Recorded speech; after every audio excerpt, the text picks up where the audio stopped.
स्वतः या सर्व देवी देवतांना वंदन करतात, पूर्व दिशेला मुख करतात आणि भगवान वायूंना नमस्कार करतात. शरीर अधिक अधिक विस्तीर्ण करत जातात. दोन्ही पाय त्यांनी रोवले, पर्वताला दाबलं खाली. अंदाज घेतला आपल्या शक्तीचा. काय अंदाज घेतला? चुकून एवढी मोठी उडी पडायला नको की लंका मागच राहिली. जय जय रघुवीर समर्थ. तुमच्या आमच्यासारखं आहे काय? कसं बस पोचला, कसं बस पोचला नाही. चुकून जास्त मोठी उडी नको पडायला. आणि तसं खरं म्हणायचं तर भावार्थ रामायण म्हटलेलं पण आहे. हनुमान म्हणतो लंका कुठे इथं आलो. ऋषी सांगतात अरे तू पडलंकेमध्ये आलायस, जा माग जा. एष पर्वत संकाशो हनुमान मारुतात्मजः तितीर्षति महावेगः समुद्रं वरुणालयम् रामार्थं वानरार्थं च चिकीर्षन् कर्म दुष्करं समुद्रस्य परं पारं दुष्प्रापं प्राप्तुमिच्छति. अग्नि समान तेजस्वी असे हनुमान दिसायला लागले. हनुमंतांचा देह वानराचा देह आहे, केसाळ देह आहे. प्रत्येक केसातून प्रकाश बाहेर पडायला लागला.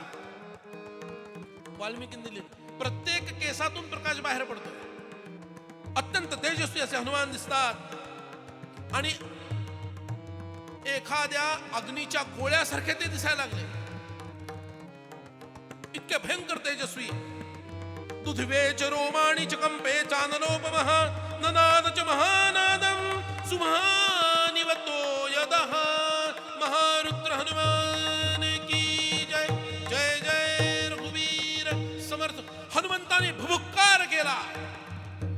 भुभुक्कार ऐकायचा असेल ना, एक आठवडाभर शिवथरगळीत जाऊन राहा. तिथली वानरं कसा आवाज काढतात त्याच्या 1,00,000 पट आवाज वाढवल्यानंतर काय होण्याची शक्यता आहे त्याला हनुमंतांचा भुभुक्कार म्हणायचा. एक विशिष्ट आवाज असतो, भू भू भू असा विचित्र आवाज असतो तो, त्याला भुभुक्कार असं म्हणतात. शरीर आखडून घेतलं, प्राणायाम केला. अरे स्वतः प्राणनाथ असणारे हनुमान प्राणायाम करतात, तुमची आमची काय बात आहे. हनुमंताने प्राणायाम केला आणि प्राणायाम केलेल्या अवस्थेमध्ये ते वानरांना म्हणतात अरे राम बाणाप्रमाणे वेगाने जातो, लंकेमध्ये पोहोचतो. सीतामाई नाही दिसली, स्वर्गात जातो, तिथं शोध घेतो, तिथंही नाही दिसली, लंकेतून रावणालाच पकडून इकडे घेऊन येतो आणि नाहीतर अख्खी लंकाच उपटून इथं घेऊन येतो. बघूया काय होतं. अर्थ असा आहे, सीतामाईंचा शोध लावल्याशिवाय हा हनुमान तुम्हाला तोंड दाखवणार नाही. ही भावना आहे. That is called confidence. Divya हनुमंतांचं चरित्र यासाठी ऐकायचं. स्वामीचं कार्य केल्याशिवाय मला विश्रांती नाही. स्वामी काज किए बिना राम काज किए बिना मुझे कहां आराम. ह्याला म्हणतात हनुमान. वर्णन असं आहे, समर्थांची रात्री निद्रा नाही, दुपारी निद्रा थोडी काही. उलटाच प्रकार आहे.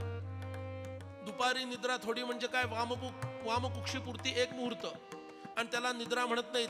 वामकुक्षीच्या वेळेला झोपायचं नसतं, आडवं व्हायचं असतं. समर्थासी रात्री निद्रा नाही. समर्थ प्रताप वाचा. माध्यान्नी निद्रा काही, विश्रांती नाही. संत आणि हनुमंत चिरविश्रांती हीच त्यांची विश्रांती. आणि तीच गोष्ट आम्हाला समर्थांच्या चरित्रात दिसते. महासमाधी हीच त्यांची विश्रांती, तोपर्यंत अखंड कार्यरत राहणं. संत संतांच्या पद्धतीनं कार्यरत राहतील, आम्ही आमच्या पद्धतीनं कार्यरत राहायला पाहिजे, तर आम्ही खरे हनुमंतांचे उपासक. हे गुण आमच्यामध्ये यायला हवेत. आणि फक्त पैसा मिळवण्यासाठी धावू नका. गृहस्थ आहात, पैसा मिळवायला हवा, तो मिळवला नाही तर समर्थ तुमच्यावर रागावतील. पण फक्त पैसा मिळवायचा नाहीये. त्याच्या जोडीला धर्मकार्य मी रोज काय केलं माझ्या कुवतीनुसार. त्याच्या धर्मकार्य न करता मला झोप लागतेच कशी. माझ्या नातवांना मी तयार केलं का? त्याच्या मित्रांना तयार केलं का? माझ्या नातीला मी धर्माच्या बाबतीत जागृत केलं का? तिच्या मैत्रिणींना मी जागृत केलं का? हे आमचं कार्य आहे. हनुमत कथा काय 7 दिवसात संपून जाईल? पुढं काय? ही ऐकून सोडण्याची कथा नाही, ऐकून भगवंताला जोडण्याची कथा आहे.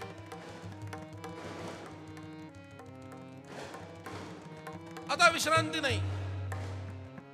धर्म राष्ट्र याच्यासाठी आम्ही बांधील आहोत. अर्थार्जनासाठी तर जगायचं आहेच, पण एक गोष्ट लक्षात ठेवा, जीविका ही जीवनासाठी आहे, जीवन जीविकेसाठी नाहीये. जीवन जगज्जीवनासाठी आहे. हनुमान म्हणतात, आता मी निघालो, सीतामाईंचा शोध लावूनच परत येणार. आणि हनुमंत उभे राहिले, प्राणायाम केलेले, रामरायांचं स्मरण केलं, जय श्रीराम असं म्हणून उड्डाण केलं आणि हनुमंत दक्षिण दिशेला उडाले. महारुद्र हनुमान की जय. जय जय रघुवीर समर्थ. उडाला उडाला कपितो उडाला, समुद्र ओलांडून लंकेस गेला. लंकेसी जाऊन विचार केला, नमस्कार माझा तया मारुतीला. महारुद्र हनुमान की जय. जय जय रघुवीर समर्थ. उड्डाण केलं, इतकं अद्भुत उड्डाण होतं. तो संपूर्ण पर्वत जमिनीत धसला, सपाट झालं, भूमी सपाट झाली. हनुमंतांनी उड्डाण केल्यानंतर त्या पर्वतावर असणाऱ्या झाडं वेली उपटली गेली आणि हनुमंतांच्या मागोमाग गेली. काही अंतरापर्यंत जाऊन समुद्रामध्ये खाली पडली. दोन्ही हात पसरलेले हनुमान, हात असे पसरलेले हनुमान उडतायत, जणू काही 2 पंचमुखी नाग आकाशातून चाललेत की काय असं वाटावं. वासलेले हनुमान आकाशपीत चाललेत की काय असं वाटावं. त्यांचे दोन्ही डोळे तेजस्वी दिसणारे, जणू काही 2 वणवे पेटलेत की काय असं वाटावं. डोळ्यासमोर ते दृश्य आणण्याचा प्रयत्न करा. लाल चुटुक असं त्यांचं तोंड आहे, संध्याकालीन सूर्य उगवलाय की काय असं वाटावं. लांब शेपूट इंद्रध्वजासारखं आकाशामध्ये डोलतंय असे हनुमान निघाले. एखादा लाल चेरूचा पर्वत आकाशातून चाललाय की काय असं वाटावं, असं हनुमंतांचं दृश्य आहे. ढगातून आत जावं, बाहेर यावं, एखादं विमान चाललंय ना, तसंच हनुमान दिसतंय. हनुमंतांच्या वेगामुळं समुद्रामध्ये सुनामी सारख्या प्रचंड लाटा उमटल्या, प्रचंड लाटा. त्या लाटा उसळल्या आणि अजून अंधार पडलेला नव्हता, सूर्याचा प्रकाश होता. हनुमंतांची 30 योजन लांब आणि 10 योजन रुंद अशी प्रचंड मोठी सावली त्या उसळणाऱ्या समुद्राच्या लाटांवर दिसायला लागली. काय रूप धारण केलं असेल. राम कार्य करण्यासाठी हा हनुमान निघाला आणि म्हणून सूर्य सौम्य झालेला आहे, वायू शीतल वाहत आहे आणि असे हनुमान निघाले. देवता चारण गंधर्व यांनी पुष्पवृष्टी केली, हनुमंतांनी उड्डाण केलं. शास्त्र असं म्हणतं, कोणतंही कार्य जर सहज झालं ना तर ते कार्य विशेष नाही असं समजा. विघ्न आलीच पाहिजेत. श्रेयांसी बहुविघ्नानी असं नियम आहे. श्रेयस्कर कार्यामध्ये विघ्न फार. श्रेयस्कर म्हणजे लोकोपहितवादी, कल्याणकारी कार्य, पारमार्थिक कार्य. म्हणून आपण कथा सुरू करताना गणेश शारदा चैव अशी करतो, दासबोध सुरू करताना गणेश शारदा चैव असा करतो. भगवान गणेश विघ्नहर्ता आहे. तुमचं कार्य किती निर्विघ्नपणे झालं याला महत्त्व नाही आहे, तुमचं कोणतं कार्य झालं याला महत्त्व आहे. साधारण कामं सहज साध्य होऊ शकतात. जी कामं करण्यासाठी फार मोठा अधिकार लागतो, फार आतमध्ये तळमळ लागते, ती कामं करताना अपयश जरी आलं तरी क्षुद्र कामं करताना आलेल्या यशापेक्षा ते अपयश मोठं आहे, लक्षात ठेवा. सोपं उदाहरण आहे समजून घ्यायला. महाराष्ट्राचे भूषण असणारे लोकमान्य बाळ गंगाधर टिळक यांना देश स्वतंत्र करायचा होता, बरोबर ना? त्यांच्या हयातीत स्वतंत्र झाला का? जर नाही झाला तर ध्येय प्राप्त न होणे, ज्यालाच अपयश असं दुसरं नाव आहे, ते त्यांच्या पदरात पडलं की नाही पडलं? हो म्हणवत नाही. का हो म्हणवत नाही? महान कार्यामध्ये आलेलं ते अपयश आहे, लक्षात घ्या. त्याला अपयश म्हणता येत नाही. तुमचं कोणतं कार्य संपन्न झालं आणि किती अशी संपन्न झाली याला किंमत नाही आहे.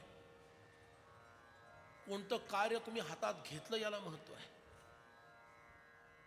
म्हणून स्वामी विवेकानंदांचं एक अप्रतिम वाक्य सदैव लक्षात ठेवायचं. स्वामी म्हणत असत, not failure but low aim is a crime. एखादं काम करताना अपयश आलं तर ते अपयश दोषार्ह नाही, दंडार्ह नाही. तुच्छ ध्येय ठेवून केलेलं कर्म दंडार्ह आहे, दोषार्ह आहे. म्हणून आपल्या जीवनामध्ये आपण कशाला आपलं ध्येय मानलेलं आहे, कशाला आपलं कर्तव्य मानलेलं आहे, याच्यावरून मी काय योग्यतेचं आहे हे ठरतं. ते किती साधलं किती नाही साधलं याच्यावरून ठरत नाही. म्हणून आपल्या जीवनामध्ये उच्च ध्येय ठेवायला पाहिजे, हे आम्हाला हनुमंतरायांचं चरित्र शिकवतं. श्रेष्ठ जीवन ध्येय जगण्यासाठी मिळवण्यासाठी जीवन जगा. अरे त्याच्यामध्ये अपयश आलं तरी ते यश आहे. आणि क्षुद्र जीवन जगण्यासाठी हजारो यश जरी प्राप्त झाली तरी काय उपयोग आहे, त्याला कोण विचारतोय? आज त्या खारोटीचं नाव सगळ्यांना माहिती आहे, जिनं आपल्या कुवतीनुसार रामसेतू बांधण्यासाठी सहकार्य केलं. बाकीच्यांचं नाव आहे नाहीये. म्हणून मी आत तपासून मला स्वतःला पाहायला हवं की माझ्या जीवनाचं नेमकं ध्येय काय आहे. का आलेला दिवस पुढे ढकलणं एवढंच माझं काम आहे?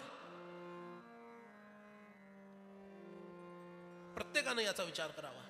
आणि हा विचार आम्हा हिंदू लोकांना इतका सुलभ असताना आम्ही त्याला सुलभ शौचालयाची दिशा दाखवून दिली. दुर्दैव आमचं. 4 आश्रमांची व्यवस्था आमच्याकडे होती, तोच मार्ग होता. महाभारत असं शिकवतं, एखाद्या खराब व्यक्तीचा त्याग करा आणि घर वाचवा. एखाद्या खराब घराचा त्याग करा आणि गाव वाचवा.